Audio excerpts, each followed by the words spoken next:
नमस्कार. शुभ संध्याकाळ. कसे आहात? बरे आहात ना? बरेच असलं पाहिजे. आणि मी पण अगदी बरी आहे. हे पहा शाळेतला सीन.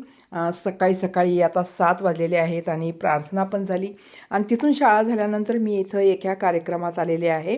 आमच्या घरच्या मागे आहेत ते कमलाताई म्हणून, त्यांच्या मुलाचं टोपी टावेल जे कार्यक्रम असतं ना, त्या कार्यक्रमात मी आलेली आहे शाळा झाल्यानंतर. आणि लगेच मला आता बसव कल्याणला जायचं आहे, म्हणून मी त्या कार्यक्रमामध्ये जास्त वेळ घालवू शकले नाही. त्यांना सांगितले की मी लवकर जायचं आहे मला आणि बसव कल्याणला खूप वेळ लागणार आहे, जाऊन यायला परत अंधार होईल. तर मग ते म्हणल्या की जेवून घ्या. तर इकडं बघा, हे टोपी टावेलचं इकडं कार्यक्रम चालू आहे आणि मी इकडं जेवत आहे.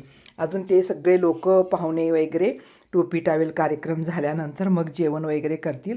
4 वाजतील मग त्यांना जेवायला. मग मला 4 वाजेपर्यंत तिथं पोहोचायचं आहे बसव कल्याणला अशाच एका कार्यक्रमाला. तर चला, मी जेवण करून आता निघालेली आहे बसव कल्याणला. हे पहा किती छान असे बिदर आमचे शहर मस्त दिसत आहे ना. आता बघता बघता हे पहा, आजी भेटल्या मला बसमध्ये. काय म्हणतात ऐका तुम्ही पण. ಅದೇ ಇಬ್ಬರು ಡ್ಯೂಟಿ ಮಾಡ್ತಾರೆ. ಇಬ್ಬರು ಡ್ಯೂಟಿ ಮಾಡ್ತಾರೆ. ಒಂದು ಮಗ ಅದ. ಹೋಗೋದೇ ಆಗಲ್ಲ ನನಗೆ.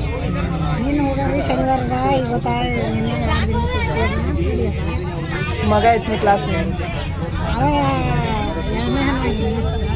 ಯಾವ ಸ್ಕೂಲ್? ಹನ್ವೀರ್ ಅಂದ್ರೆ ಭೀ ಚಲೋ ಓಡಾಡ್ತೀರಿ ಈ ಕಡೆ ಆ ಕಡೆ. ಹಂಗಿಲ್ಲ ಕರ್ಬಿಟ್ಟು ನಿಮ್ಗೆ ಪುಣ್ಯ ರಾಟಿ ಅದಲ್ಲ ನಿಮ್ಗೆ ಓಡಾಡೋದು. 4-5 ಮಕ್ಕಳಾಗ 2-3 ಮಕ್ಕಳಾಗಸ್ತಾನೆ ಬೀದರ್ದಾಗ ಉಳ್ಬೇಕಿದ್ದೆ ಖರೇನೆ ಯಾಕೆ ಭೀ ಹೋಗಲ್ಲ.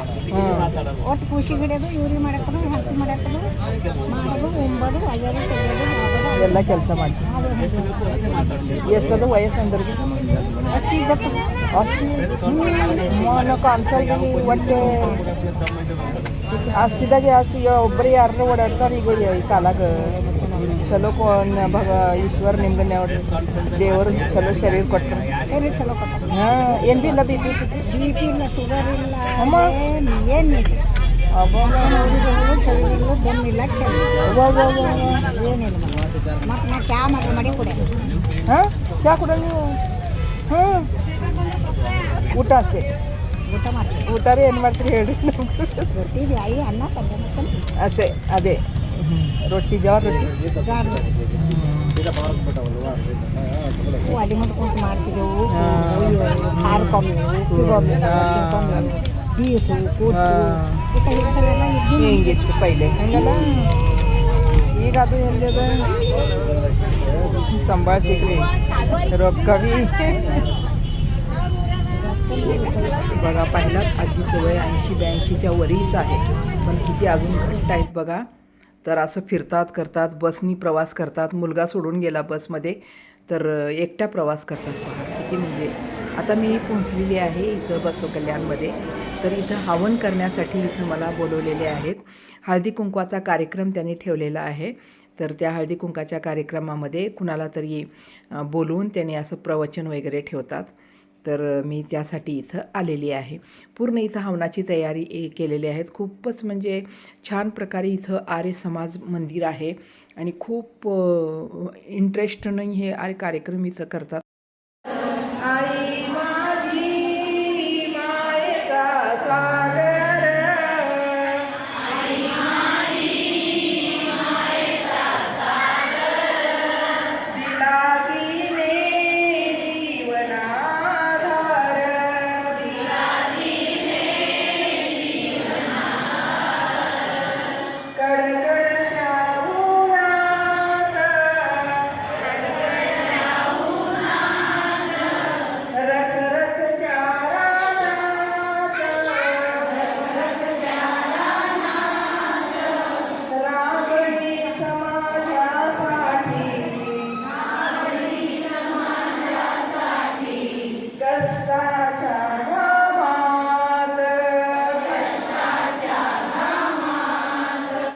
तर अशा प्रकारे हवन झाल्यानंतर मी असं एक आईवरती गाणं म्हणलं. त्यानं सगळ्यांना खूप आवडलं आणि प्रवचन पण दिले, त्यांना माहिती पण दिली हवन का करतात, जीवनात कसं राहायला पाहिजे, काय करायला पाहिजे, पुढे जाण्यासाठी काय काय करायला पाहिजे असं सांगितलं.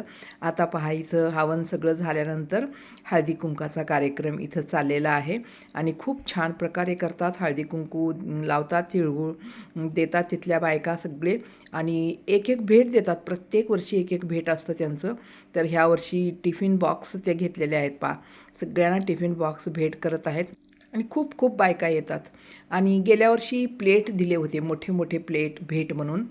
तर असं यांचं कार्यक्रम चालू असतं. सगळेजण हवनामध्ये आपली सामग्री पण घातले, सगळ्यांना आशीर्वाद पण दिलं गेलं. सगळ्यांना खूपच कार्यक्रम असं आवडीनं करतात इथले लोक. आवडला पण आज ह्या वर्षीचा सुद्धा कार्यक्रम त्यांना. तर पहा असं असतं, पहा जीवनात कितीही करा, काही करा, कमीच असतं. चांगलं योग्य काम करायला आपण नेहमी पुढेच राहायला पाहिजे. तर तेवढं सगळं झालं. नाश्त्याची सुद्धा व्यवस्था होती. तर सगळं घेऊन मी आता परत बसस्टँडला आले. जवळच म्हणजे तिथून मी बसने आणि परत बिदरला वापस आले. तर हे पहा अंधार आता पडतोच थोड्या वेळात, खूपच उशीर झालेला होता. तर असं माझं काम चालू असतं. एक एक दिवशी तर दिवसभर खूपच व्यस्त राहावं लागतं. आता आलेली आहे बसस्टँडला. इथं मी गाडी सोडलेली होती स्कूटी. तर ते लोक आता गाडी काढून देतील. शोधत आहे, गाडीच मिळत नाही माझी, कुठं गेली काय नाही माहिती नाही. असेल इथेच, खूप गाड्या असतात ना, तर त्या गाड्यामधून मग शोधावं लागतं. खूप वेळ मी थांबले, मग ते गाडी शोधत होते. आता अंधार पडलेला आहे पहा. 7, 7:30 वाजले मला घरी जायला. आता 8च वाजतील. ते आणखीन गाडी शोधत आहेत. ते आपणच गाडी मला आणून देतात, शोधतात, स्टार्टसुद्धा करून देतात. रात्रीची वेळ असते तर सगळं करतात ते. त्यांना माहिती असतं ना, म्हणजे आम्ही कोण आहोत काय नाही, ओळखीचेच असतात ते थोडेसे. मग ते आता शोधत आहेत गाडी. तर असं पहा, कधी वेळ काढावा लागतो समाजासाठी सुद्धा. बोलवतात आवडीनं तर वेळ काढून जावं लागतं. थोडंसं त्रास होतं, पण कोणी बोलवल्यानंतर नको असं म्हणायला मन धजत नाही, की चला जावं. थोडंसं कष्ट होतं, थोडंसं त्रास होतो एवढाच. आणि कधी एकटंही दररोज कुणाला म्हणून घेऊन जायचं, कुणी फ्री नसतंय ना, म्हणून एकटंच गेलेलं बरं असं समजावं लागतं, जावं लागतं. तर पूर्ण बसव कल्याणला जाऊन आले, हवन पण करून आले. आता परत आणि सकाळी उठलं की आणि शाळेला सुरू असतं. म्हणजे असं असतं पहा, आपलं कर्तव्य आपण निभवत राहावं लागतं. आपण कर्तव्य आपलं पार पाडत राहायचं असतं. जे आलेलं आहे आपल्यासमोर, जे कामं आहेत ती कामं फक्त आपण काय आवडीनं करायचं. मग ते काम आपल्या आवडीचे कामं असले ना, आपल्याला त्रास वाटत नाही. आपल्या आवडीचे कामं असले पाहिजेत. आणि ज्या कामामध्ये आपल्याला आवड नाही ते आपल्याला करावं म्हटलं तर कुणालाही शक्य नाही. तर अशा कामामध्ये सार्वजनिक कामं, समाजाची कामं खूप छान वाटतं मला असे कामं करायला. त्यामुळं मला आळस येत नाही अशा कामामध्ये. आणि कुठं गेलं ना, खूप आपल्या आवडीचे, खूप आपल्याला म्हणजे मन मिळावं माणसं, चांगले चांगले माणसं भेटतात. आणि त्या भेटल्यानंतर जे समाधान असतं ना, ते वेगळंच. चला मग आजच्या व्हिडिओला इथं संपते. भेटू पुढे. धन्यवाद.